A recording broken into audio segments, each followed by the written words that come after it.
Olá, é, eu sou o Cadete Samuel, do curso de Formação de Oficiais do Corpo de Bombeiros Militar do Maranhão. Então, vou falar um pouco sobre a Corte Interamericana de Direitos Humanos. A Corte Interamericana de Direitos Humanos é um órgão judicial autônomo criado pela Convenção Americana sobre Direitos Humanos. Nome da tradução oficial, também denominada Convenção Americana de Direitos Humanos. Apesar dessa autonomia, possui relação privilegiada com a Organização dos Estados Americanos, a OEA, sob cujos auspícios foi elaborada a CADH e que apoia sua atuação administrativa, além de contribuir por meio da Comissão Interamericana de Direitos Humanos para a sua judicatura. Possui jurisdição contenciosa e consultiva. Sua jurisdição contenciosa necessita de reconhecimento expresso por parte do Estado contratante da Convenção, o que pode ser feito tanto no momento da ratificação do tratado quanto posteriormente. Assim, o Estado pode ratificar a Convenção Americana e não reconhecer a jurisdição contenciosa da Corte IDH, pois tal reconhecimento é cláusula facultativa da Convenção. O reconhecimento da jurisdição contenciosa obrigatória pode ser feito por declaração específica para todo e qualquer caso, artigo 62 da Convenção, ou para somente um caso específico. Apesar de ter ratificado e incorporado internamente a Convenção Americana sobre os Direitos Humanos em 1992, foi somente em 1998 que o Brasil reconheceu a jurisdição contenciosa obrigatória da Corte Interamericana de Direitos Humanos. O Decreto Legislativo 89/98 aprovou tal reconhecimento em 3 de dezembro de 1998. Por meio de nota transmitida ao secretário-geral da OEA no dia 10 de dezembro de 1998, o Brasil reconheceu a jurisdição da Corte, com cláusula temporal pela qual somente fatos ocorridos após o reconhecimento poderiam ser julgados pela Corte. Curiosamente, o Poder Executivo editou o Decreto 4.463 somente em 8 de novembro de 2002, quase 4 anos depois, promulgando o reconhecimento da jurisdição da Corte Interamericana no território nacional. Todavia, tal tardia edição do decreto de promulgação não desonera o Brasil no plano internacional, tendo a Corte IDH avaliado normalmente os casos brasileiros após 10 de dezembro de 1998 e não após 8 de novembro de 2002. Para fins didáticos, a gente vai subdividir o tema em alguns subitens, né? Então, vou falar sobre os aspectos gerais da Corte, a jurisdição contenciosa, e o Cadete Xavier vai falar a respeito da jurisdição consultiva, as medidas provisórias, a execução interna das deliberações da Corte de IDH e os casos brasileiros da Corte de IDH. Então, a primeira parte, nós vamos falar a respeito dos aspectos gerais da Corte. A Convenção Americana sobre os Direitos Humanos contém 82 artigos, divididos em 3 partes e em 11 capítulos. Na parte 2 da CADH, o artigo 33 dispõe que são competentes para conhecer dos assuntos relacionados com o cumprimento dos compromissos assumidos pelos Estados partes nessa Convenção, a Corte Interamericana de Direitos Humanos. A redação da CADH foi influenciada por 2 tratados que a antecederam: o Pacto Internacional dos Direitos Civis e Políticos e a Convenção Europeia de Direitos Humanos do PIDCP. Reteve-se a divisão entre direitos civis e políticos e direitos sociais em sentido amplo. O Pacto de São José da Costa Rica inclinou-se principalmente à proteção dos direitos civis e políticos. Da CEDH, reteve-se o procedimento bifásico de proteção aos direitos humanos na jurisdição contenciosa da Corte IDH. Assim, nos casos de petições de vítimas de violações de direitos humanos, representantes das vítimas, organizações não governamentais e petições iniciais ex officio, demanda individual ou de Estados-membros, demanda interestatal. É necessário que haja, em ambas as situações, uma etapa perante a Comissão Interamericana de Direitos Humanos e somente após, caso seja necessário, haverá uma etapa perante a Corte Interamericana de Direitos Humanos. Contudo, a influência da CEDH foi imperfeita, pois não há órgão no sistema interamericano que desempenhe o papel de supervisão da execução das sentenças proferidas a cargo do Comitê de Ministros do Conselho da Europa. A CADH só entrou em vigor após a 11ª ratificação, que ocorreu em 1978. Em seguida, em 1º de julho de 1978, a Assembleia Geral de OEA aceitou a oferta de Costa Rica para que a sede da Corte, IDH, fosse estabelecida na capital daquele país, São José da Costa Rica. Foi realizada a primeira eleição de juízes em 22 de maio de 1979, durante o 7º período extraordinário de sessões da Assembleia Geral da OEA. A primeira sessão da Corte ocorreu em 29 a 30 de junho de 1979, ainda na sede da OEA, em Washington. Logo depois, a cerimônia de instalação da Corte realizou-se em São José em 3 de setembro de 1979. Em 10 de setembro de 1981, a Costa Rica celebrou um acordo de sede com a Corte, o qual estabelece o regime de imunidades e prerrogativas da Corte, de seus juízes e pessoal necessário para o desenvolvimento das atividades judicantes. Em novembro de 1993, o governo da Costa Rica adotou a Corte IDH de uma casa, que é sede da Corte até hoje. Então, dentro dos aspectos gerais, a gente também tem a composição e funcionamento básico. A Corte IDH é composta por 7 juízes, cuja escolha é feita pelos Estados-partes da Convenção, em sessão da Assembleia Geral da OEA, de uma lista de candidatos propostos pelos mesmos Estados. São requisitos para ser juiz da Corte: 1. Ser jurista da mais alta autoridade moral. 2. Ter reconhecida competência em matéria de direitos humanos. 3. Reunir as condições requeridas para o exercício das mais elevadas funções judiciais de acordo com a lei do Estado, qual sejam nacionais, ou do Estado que os propuser como candidatos. E 4. Ter a nacionalidade de um dos Estados da OEA, ou seja, mesmo nacionais de Estados que sequer ratificaram a CADH podem ser juízes da Corte. Os juízes da Corte serão eleitos para um mandato de 6 anos e só poderão ser reeleitos uma vez. Ao longo dos mais de 40 anos de funcionamento da Corte IDH, só houve 2 juízes de nacionalidade brasileira. Juiz Cansado Trindade, de 1995 a 2006, ele teve 2 mandatos, e o juiz Roberto Caldas, de 2013 a 2018, mandato único, tendo renunciado por motivos pessoais antes do seu fim do seu período. No governo Temer, o Brasil não apresentou nenhum candidato para, eventualmente, substituir o juiz Caldas. Tal ausência de indicação demonstra que o Brasil ainda necessita aproximar-se mais da Corte.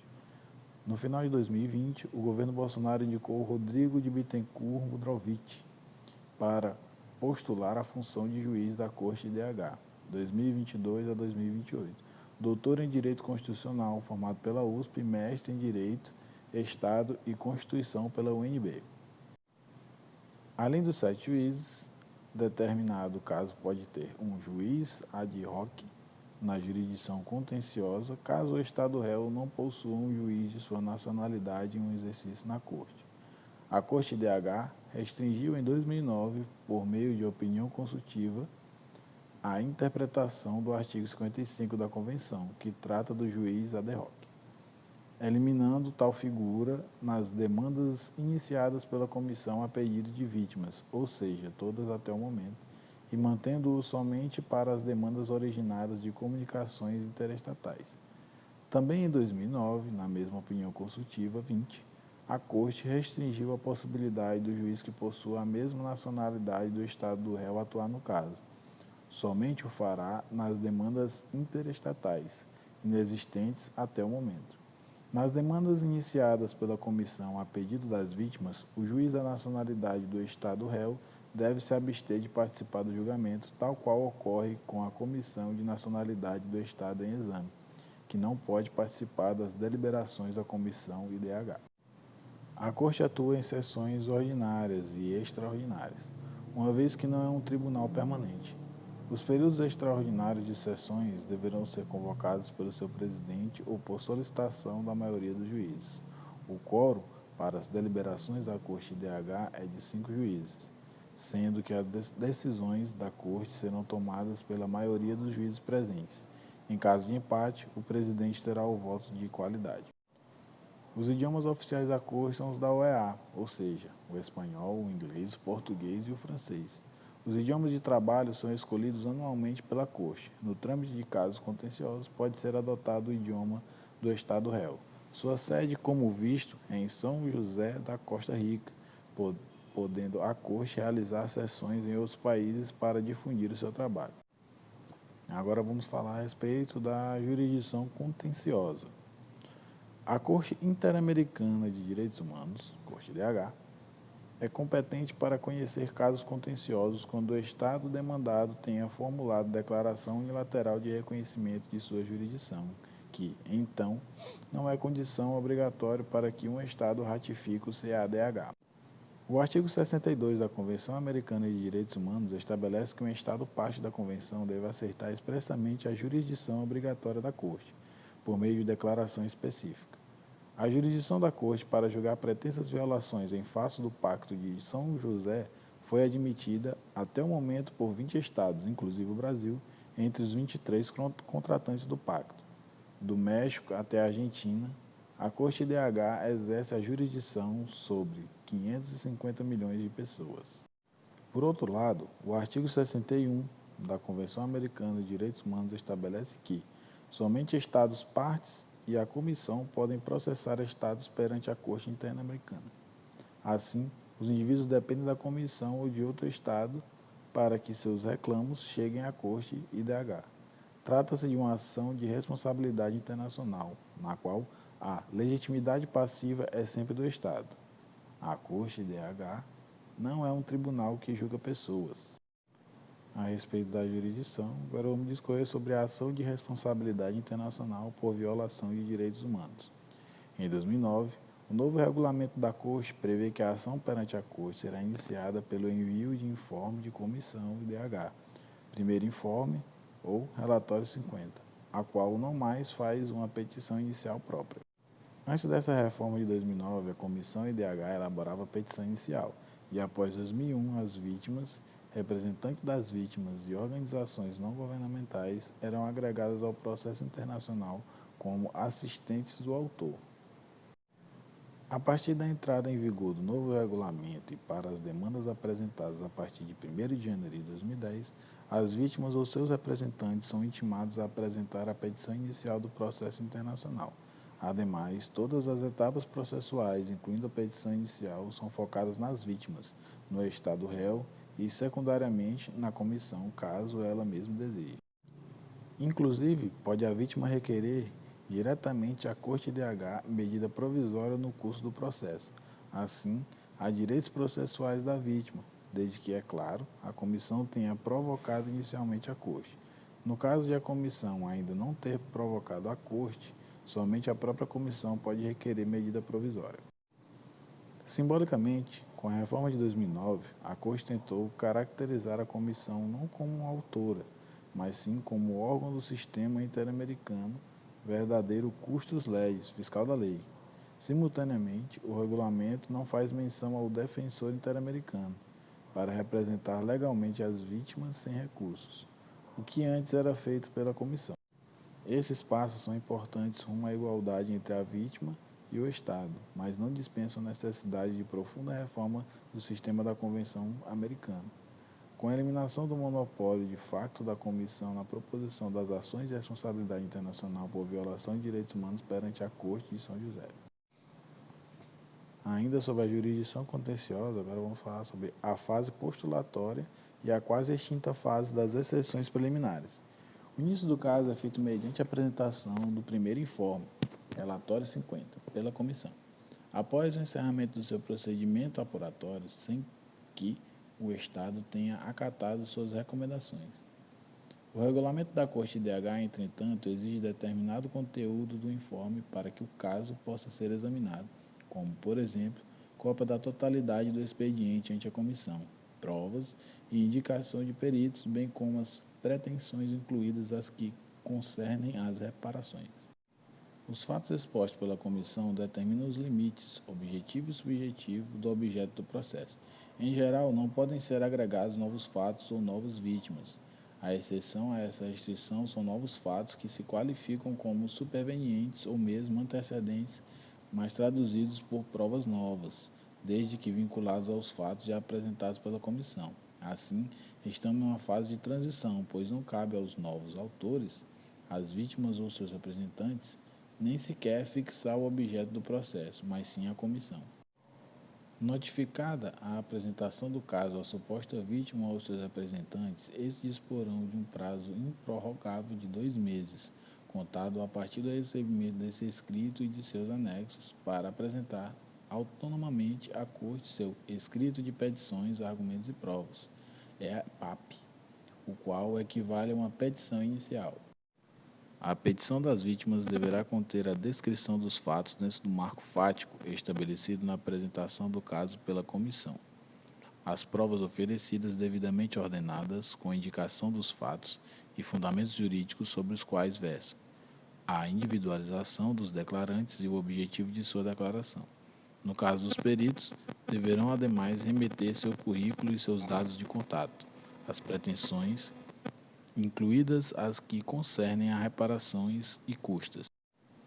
Após, o Estado réu é notificado para oferecer sua contestação ao caso, primeiro informe, e a petição das vítimas no prazo idêntico de 2 meses, contados a partir do recebimento pelo Estado do EPAP. O Estado demandado pode não impugnar os fatos e as pretensões, reconhecendo sua responsabilidade internacional. Nesse caso, a Corte estará apta a sentenciar tout court. Caso queira contestar, deve já indicar as provas, inclusive as periciais, bem como os fundamentos de direito, as observações, as reparações e as custas solicitadas, bem como as conclusões pertinentes. Na contestação, o Estado deve, caso queira, apresentar suas exceções preliminares. São exceções preliminares toda a matéria que impeça que a Corte se pronuncie sobre o mérito da causa. Os Estados alegam, em geral, a ausência de um requisito de admissibilidade já ventilado perante a Comissão, como prévio esgotamento de recursos internos. A Comissão, as supostas vítimas ou seus representantes poderão apresentar suas observações às exceções preliminares no prazo de 30 dias, contado a partir do recebimento das mesmas. Ao fim desse contraditório, a Corte decidirá sobre as exceções preliminares, podendo arquivar o caso ou ordenar o seu prosseguimento. Porém, há vários casos nos quais a Corte prefere adotar uma única sentença, contendo as exceções preliminares, o mérito e, inclusive, as determinações de reparações e as custas. Assim, as exceções preliminares ficam acostadas ao feito, que segue normalmente com a produção probatória para serem decididas ao final em um conjunto com o mérito. Pode existir, já após a contestação, um acordo de solução amistosa sob a supervisão da Corte IDH. Agora vamos falar a respeito da fase probatória.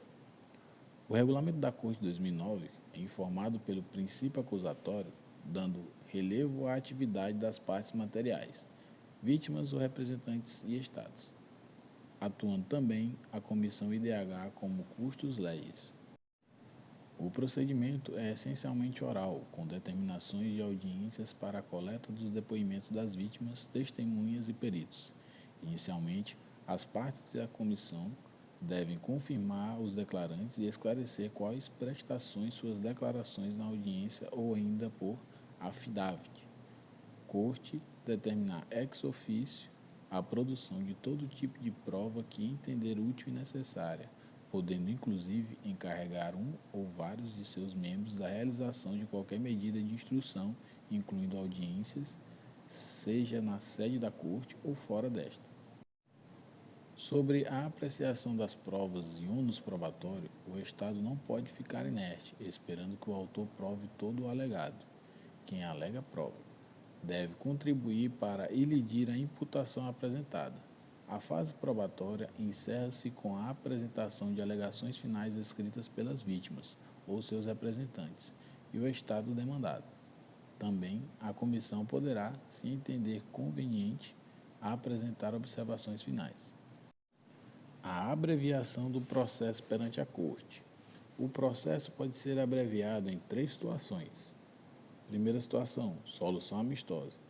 Segunda situação, desistência. E terceira situação, reconhecimento do pedido. A solução amistosa consiste num acordo das partes submetido à homologação da Corte, que agora desempenha o papel de fiscal do respeito aos direitos protegidos na Convenção. Quanto à desistência, o artigo 61 do Regulamento da Corte IDH prevê que, quando quem fez a apresentação do caso notificar a Corte de sua desistência, esta decidirá, ouvida a opinião de todos os intervenientes no processo, sobre sua procedência e seus efeitos jurídicos. Quanto ao reconhecimento, caso o Estado demandado comunique à Corte sua aceitação dos fatos ou seu acatamento total ou parcial das pretensões que constam da petição inicial das vítimas ou seus representantes, a Corte, ouvidas as vítimas e a comissão, decidirá sobre a procedência e seus efeitos jurídicos. Assim, nessas 3 situações, desistência, reconhecimento e solução amistosa, não há automatismo na eventual extinção do processo. A natureza das obrigações em jogo exige que a Corte zele pela indisponibilidade dos direitos humanos, mesmo na existência de um acordo. Vamos à fase decisória e o recurso cabível. A Corte IDH pode decidir pela procedência ou improcedência parcial ou total da ação de responsabilização internacional do Estado por violação de direitos humanos. De acordo com o artigo 67 da Convenção, a sentença da Corte IDH é definitiva e inapelável. Em caso de divergência sobre o sentido ou alcance da sentença, cabe à parte, vítima ou Estado, ou ainda à comissão interpor recurso ou pedido de interpretação, cujo prazo para apresentação é de 90 dias a partir da data da notificação da sentença. O objeto de uma sentença da Corte é o mais amplo possível no âmbito de uma ação de responsabilidade internacional do Estado. Deve assegurar à vítima o gozo do direito ou liberdade violadas e ainda são reparadas as consequências da medida ou situação que haja configurado violação desses direitos. De acordo com o artigo 52 da Convenção Americana de Direitos Humanos, a Corte Americana pode determinar toda conduta de reparação e garantia do direito violado, inclusive a mensuração pecuniária da indenização. Além disso, de acordo com o artigo 63, a Corte, quando decidir pela responsabilidade internacional do Estado, determinará que se assegure ao prejudicado o gozo do seu direito ou liberdade violados. Deve determinar também que sejam reparadas as consequências da medida ou situação que haja configurado a violação desses direitos, bem como o pagamento de indenização justa à parte lesada. Além disso, a Corte poderá, por iniciativa própria ou a pedido de uma das partes, apresentado no mês seguinte à notificação, retificar erros notórios de edição ou de cálculo. Se for efetuada alguma retificação, a Corte notificará a comissão, as vítimas ou a seus representantes e ao Estado. A sentença da Corte Interamericana possui o efeito de coisa julgada, inter partes, vinculado às partes de litígio. Entretanto, há também o efeito de coisa julgada interpretada de um julgado da Corte, pelo qual os órgãos internos devem se orientar pela interpretação da Corte Interamericana de Direitos Humanos, sob pena de concretizar a responsabilidade internacional do Estado que representa.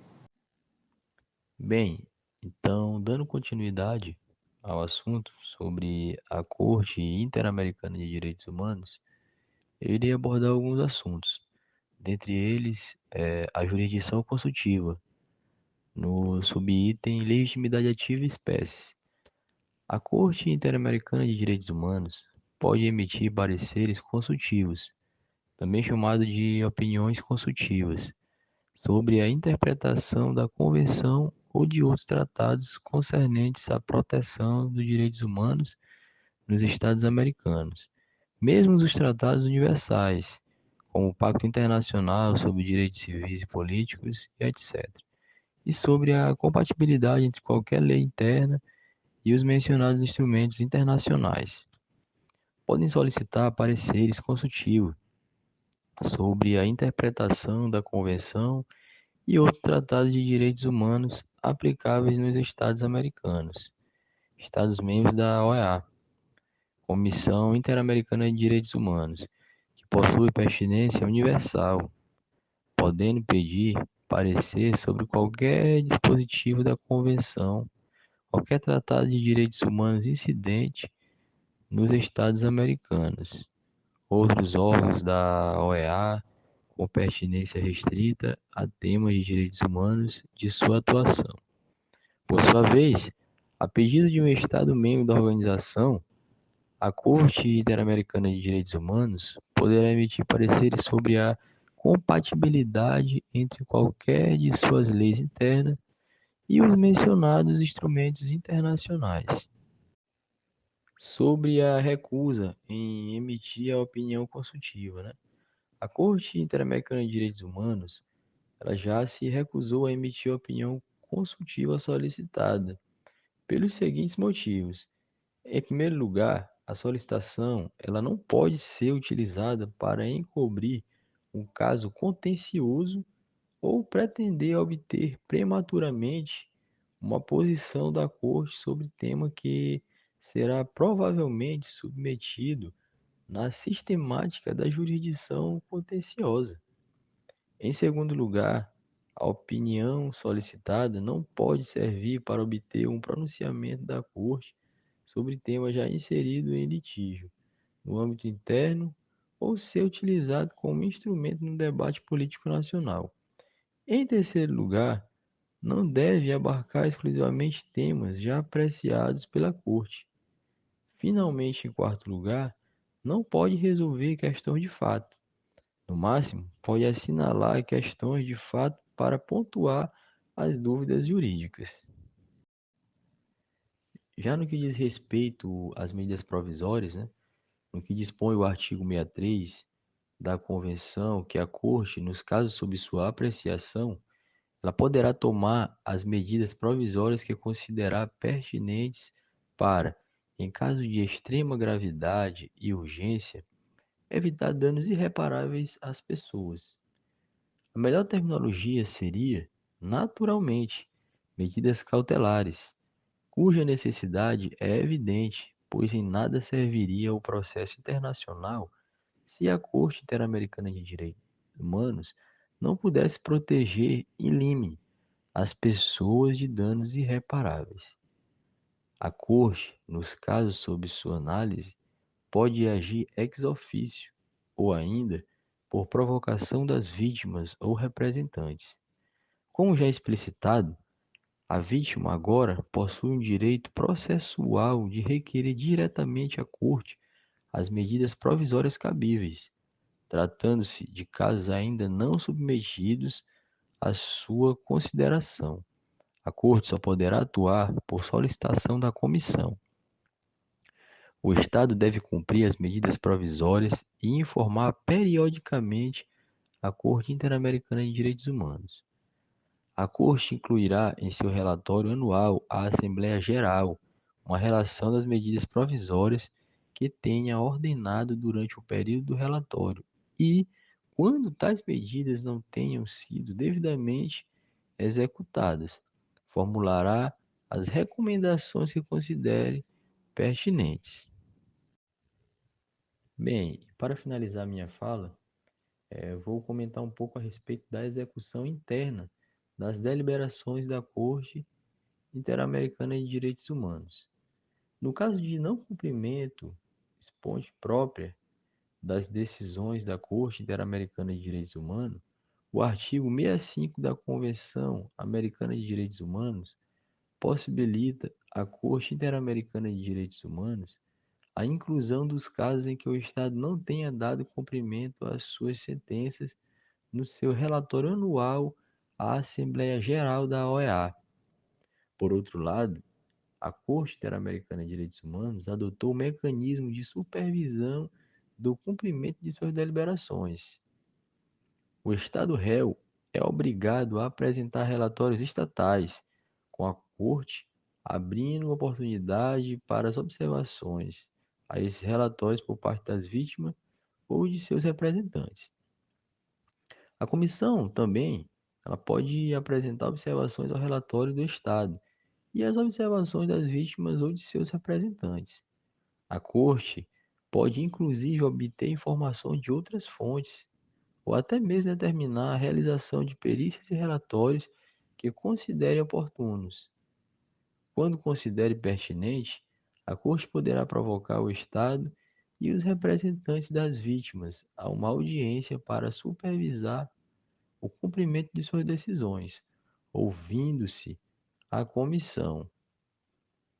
Nessa linha, no caso das sentenças contra o Brasil, a Corte obriga o Estado a continuamente informar sobre o cumprimento das diversas obrigações impostas nas sentenças.